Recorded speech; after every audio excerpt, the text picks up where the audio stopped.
बात करेंगे वक्फ बिल की, जो लोकसभा के बाद राज्यसभा से भी पास हो गया है।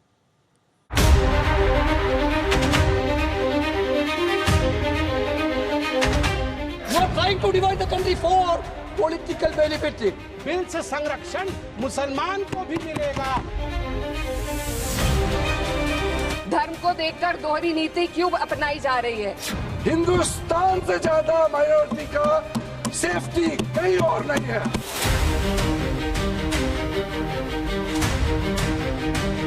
तो मैं गांधी की तरह इस कानून को मानता हूँ। ये अनकॉन्स्टिट्यूशनल है सर। जिसकी भूमि हड़प कर ली गई वो कहाँ जाएगा? ऐसा नहीं चलेगा।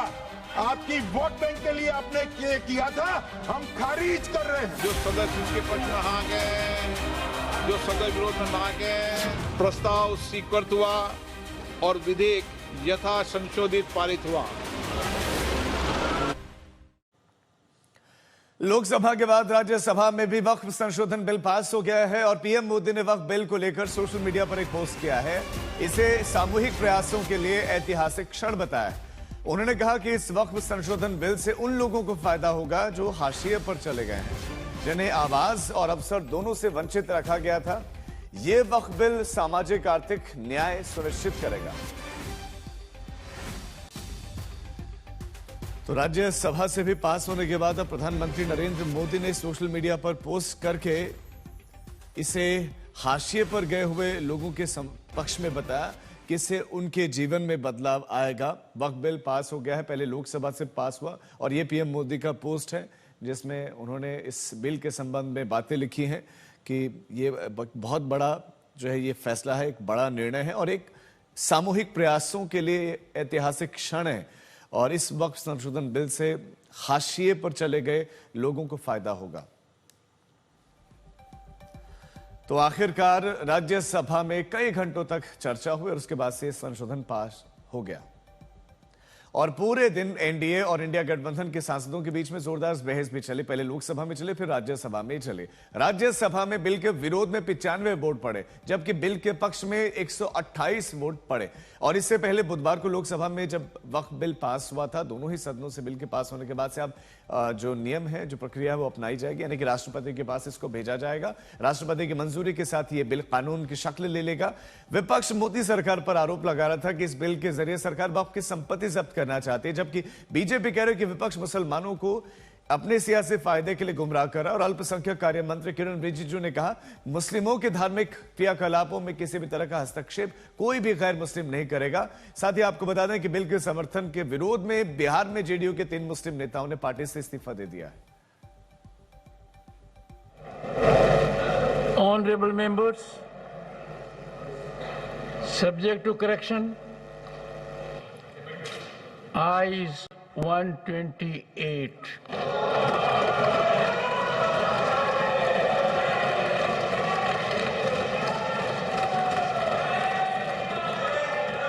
Noes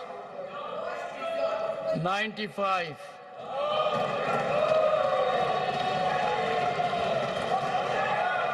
Abstention 0.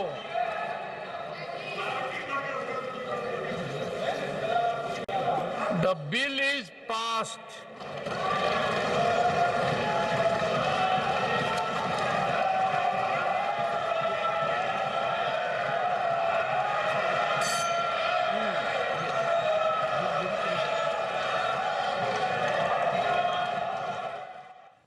राज्यसभा में वक्फ संशोधन बिल पास होने पर आज जेपीसी के अध्यक्ष क्या कुछ बोले, आपको सुनाते हैं।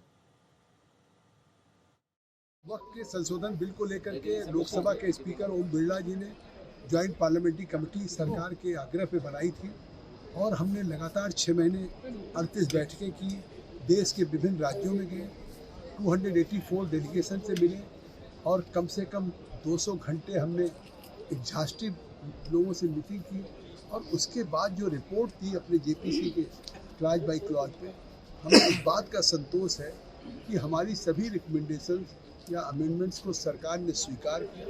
ये भी अपने आप में ज्वाइंट पार्लियामेंट्री कमेटी जो स्पीकर साहब ने बनाई, ये पार्लियामेंट्री डेमोक्रेसी को मजबूत करता है।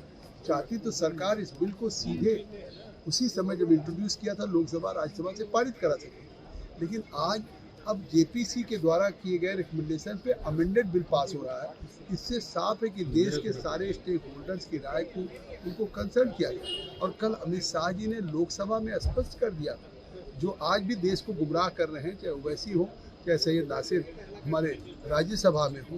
देखो, ये उनका इंटरप्रिटेशन है, हमारा इंटरप्रिटेशन जो है हमने उनके सामने रखा, लेकिन अगर वो नहीं मानते हैं तो इसका मतलब है कि पहले से वो नकारात्मक स्टैंड लिए हैं, वो उसको आगे चला रहे हैं। राज्यसभा में वक्फ बिल पास होने पर अभिषेक मनु सिंघवी ने कहा कि ये कोई बहुत बड़ी जीत नहीं है, ये बहुत ही अनिश्चित है। विपक्ष को 95 सीटें मिली हैं और इसके अलावा इसे संविधान के अनुच्छेद 26 और अन्य अनुच्छेदों के उल्लंघन के तहत न्यायालय में चुनौती दी जा सकती है। ये रोचक बात है कि यद्यपि ये पारित हुआ है, बहुत हद तक नैतिक जीत हमारी हुई है। बहुत बड़ी मात्रा में लोकसभा में कोई 30-35 वोट का फर्क था, विरोध हुआ इस बिल का। राज्यसभा में भी 92 और 95 दो वोट आए, बड़ी भारी मात्रा में है। और पहले वोट में तो आम बहुमत भी नहीं था सरकार का, दूसरे वोट में बहुमत था 250 में। तो ये बहुत संकीर्ण बहुमत है। मैं समझता हूँ इससे देश का, जनादेश का एक जो मूड है, जो मत है, वो जाहिर होता है। कौन सी बाइट का मतलब है आप? सर बिल पास हुआ कुछ तो सर क्या पास हुआ? जो बहुमत में होता है उनका तो बिल पास ही हो जाता है। विपक्ष पूरी मजबूती के साथ इस बिल के खिलाफ खड़ा रहा। ये गैर संवैधानिक बिल पास किया गया है और इस बिल के जो प्रावधान है वो बहुत ही हास्यास्पद है। इसमें लिखा है कि कोई भी मुसलमान 5 साल तक अपनी धार्मिक रीति रिवाजों का पालन करेगा तभी वो दान कर सकता है। इसमें लिखा गया है कि भाई 6 महीने तक आपको अपनी जमीनों के कागजात देने पड़ेंगे, जबकि खुद सरकार मान चुकी है कि वो 100% जमीनों के कागजात ऑनलाइन कर चुकी है, वामसी पोर्टल पे डिजिटाइज कर चुकी है। तमाम झूठ बोले गए, गलत जानकारी सदन में दी गई कि ट्रिब्यूनल के फैसले को हाई कोर्ट, सुप्रीम कोर्ट में चैलेंज नहीं किया जा सकता, जबकि बहुत सारे आदेश ट्रिब्यूनल के फैसलों के खिलाफ पहले भी आए हैं। ये एक शुरुआत है धार्मिक संपत्तियों पर कब्जा करने की।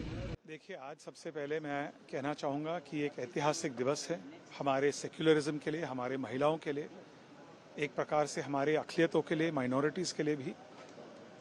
जो नकारात्मक राजनीति इतने दशकों से किया जा रहा था, मुसलमानों को केवल वोट बैंक के रूप में यूज़ करना, इस्तेमाल करना, उनको विकास से दूर रखना।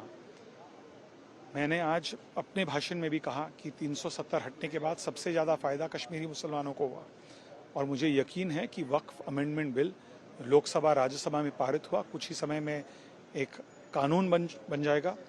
उसके बाद सबसे ज़्यादा फ़ायदा आम ज़रूरतमंद मुसलमानों को मिलेगा।